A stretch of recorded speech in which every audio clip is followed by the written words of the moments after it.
Je crois qu'on se souvient tous du convoi de la liberté qu'il y a eu pendant la pandémie ou la pandémie, peu importe comment est-ce qu'on l'appelle, mais ça s'est passé en 2022. Si on recule un petit peu, que je vous remets un petit peu dans le bain, à la base, c'était une question de vaccination. Les camionneurs étaient rendus obligés, à cause de Trudeau, de se faire vacciner, sinon ils perdaient finalement leur travail pendant ce temps-là, le temps que ce soit obligatoire. Et eux trouvaient que ça avait juste aucun sens parce que quelque part, ben, les chances qu'il y ait un virus, premièrement, sont assez minimes vu qu'ils sont toujours tout seuls dans leur camion. Et même si au final, ils finissaient par avoir le virus de quelconque façon, ben ils sont quand même, encore une fois, seuls dans leur camion, donc ils peuvent pas le donner à grand monde, à part au siège d'à côté, qu'il n'y a pas personne dessus, donc bref, à personne. Donc c'est pas des dangers pour de vrai. Et finalement, ce convoi-là, il avait été mis comme étant illégal à cause de tout ce qui se passait, parce que finalement, ça finissait plus de finir, il barrait des routes, etc., peu importe ce qu'on en dira. Mais bref, tout ça aurait pu être terminé dans le temps de le dire si finalement Trudeau avait juste pris contact avec eux autres pour essayer d'avoir un terrain d'entente quelconque, mais ça ne s'est pas fait et finalement ils ont été pris comme étant des vrais méchants dans l'histoire, les camionneurs, alors que finalement ben c'est quand même grâce à eux autres qu'on a notre bouffe en soi, qu'on est capable de manger, qu'on a des vêtements. Bref, l'économie, si ça fonctionne moindrement, c'est pas mal grâce à des camionneurs en général. Mais bref, tout ça finalement, qu'ils ont été en cour d'appel au fédéral pour essayer d'avoir raison et finalement le verdict est tombé et ça a été jugé comme étant légal ce qu'ils ont fait. On va donc voir ça ensemble. C'est de TVA Nouvelles. C'est très rare que je prends TVA Nouvelles, mais là, c'est le cas avec Dominique Plante le 16 janvier que ça a sorti. Bref, le gouvernement n'a pas démontré qu'il avait des motifs raisonnables de croire qu'il existait une menace envers la sécurité nationale ou une situation de crise nationale au sens de la loi. Et ça, c'est directement dans le jugement. C'est une citation du jugement, bref. Tout comme le précédent tribunal, la Cour d'appel fédérale a également qualifié l'état d'urgence d'ultra-vire, c'est-à-dire au-delà de ses compétences. Elle juge aussi que certaines mesures temporaires contrevenaient à l'article 8 sur le droit à la protection contre les fouilles, les perquisitions ou les saisies abusives et à l'alinéa 2B de la charte sur la liberté d'expression. Ce qui est quand même vraiment très drôle parce que à l'époque, quand on disait moindrement qu'on était du côté du convoi, qu'ils étaient corrects, peu importe, on était insultés à rabat. Alors qu'aujourd'hui, bien finalement, on se rend compte que ben ils avaient raison de faire ça. Ils étaient dans leur droit.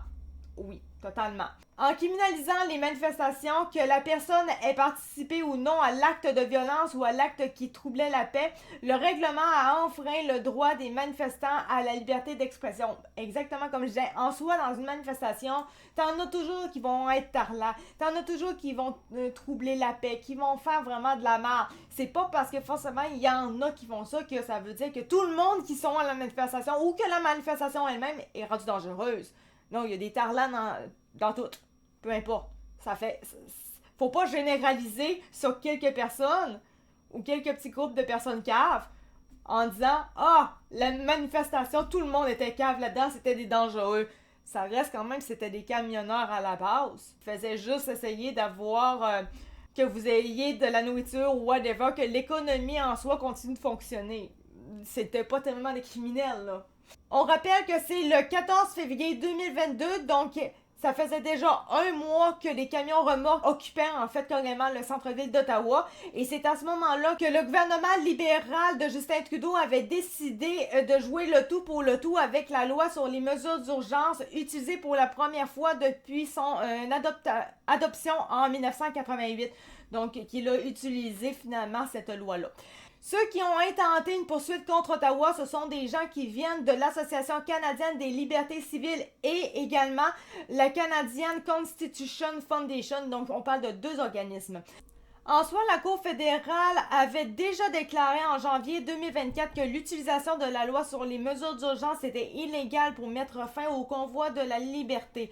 Maintenant, la raison pour laquelle on en parle aujourd'hui, en 2026, même moi, je comprenais pas. Fait que j'ai carrément demandé à Grok le pourquoi. Là, ma question, c'est vraiment, le convoi de la liberté a été jugé illégal et les mesures de guerre illégal, j'ai très bien écrit ça, depuis 2024. Donc, pourquoi la presse et TVA, parce que vous allez voir que j'ai aussi la presse, là, et TVA Nouvelles en reparlent maintenant en 2026, mais à quel point j'écris très mal, moi. En fait, la différence, c'est juste qu'aujourd'hui, en 2026, la Cour d'appel fédérale a confirmé le jugement qu'il y a eu en 2024. Donc, c'est juste une suite à cette histoire-là pour la mettre finale, en fait.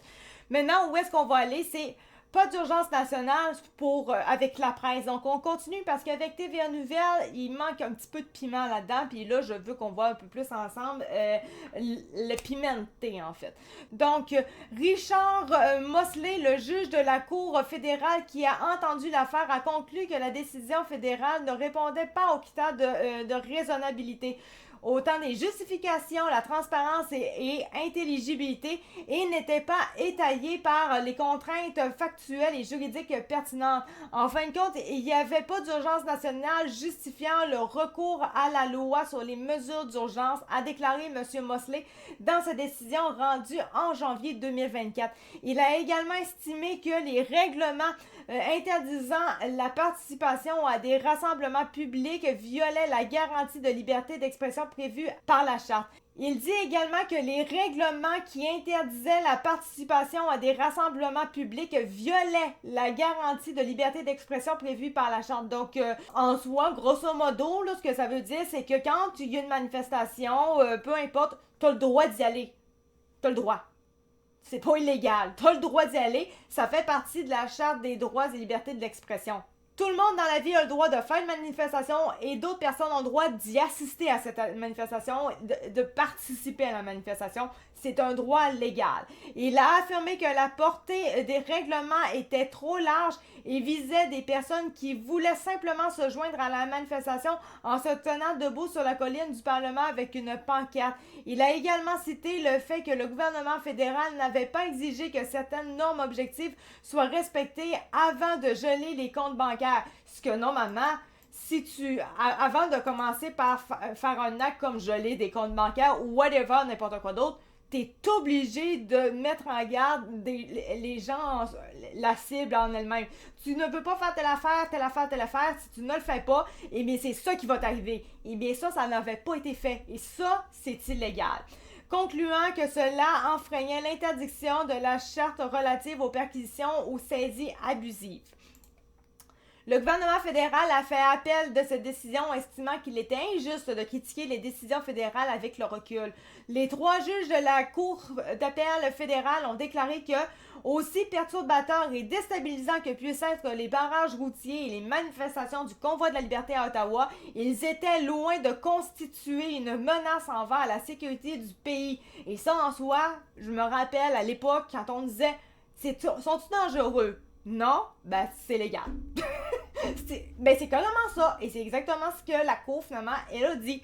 La Cour d'appel a indiqué que cette analyse était confirmée par l'évaluation du Service canadien du renseignement de sécurité et les juges ont souligné le fait que, bien qu'une autre évaluation de la menace ait été demandée, la loi sur les mesures d'urgence a été invoquée avant qu'elle ne puisse être achevée. La loi sur les mesures d'urgence définit une urgence nationale comme une situation urgente et critique de nature temporaire qui met gravement en danger la vie, la santé ou la sécurité des Canadiens, dépasse la capacité ou l'autorité d'une province à y faire face et ne peut être traitée efficacement en vertu d'aucune autre loi du Canada. En soi, le convoi, il n'y avait absolument rien de dangereux. Il y avait peut-être du monde qui était cave, peut-être, mais à la base, les gens qui faisaient ce convoi-là, pour de vrai, ils n'étaient pas dangereux. La Cour d'appel a conclu que le gouvernement n'avait pas de motif raisonnable de croire qu'il existait une situation de crise nationale. C'est la seule crise nationale pour eux autres qu'il y avait, c'était juste la patente de la vaccination. Ça n'a aucun rapport. Compte tenu du libellé de la loi, de son fondement constitutionnel et du dossier dont il disposait au moment où la décision a été prise. Les juges ont affirmé que le non-respect des conditions requises pour déclarer une situation d'urgence en matière d'ordre public les avait amenés à conclure que la proclamation fédérale était déraisonnable et dépassait les limites de l'autorité légale.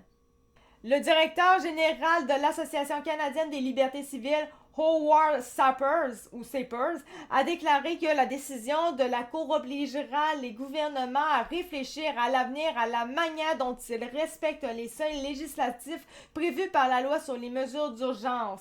Il dit exactement: cette décision fournit des orientations et des garde-fous pour l'interprétation de la loi et permet d'affiner sa compréhension. La loi pourrait toujours être utilisée et un gouvernement pourrait toujours tenter d'en abuser, mais au moins il existe désormais un précédent. Bref, voilà pour ce qui était de finalement l'affaire avec le convoi de la liberté.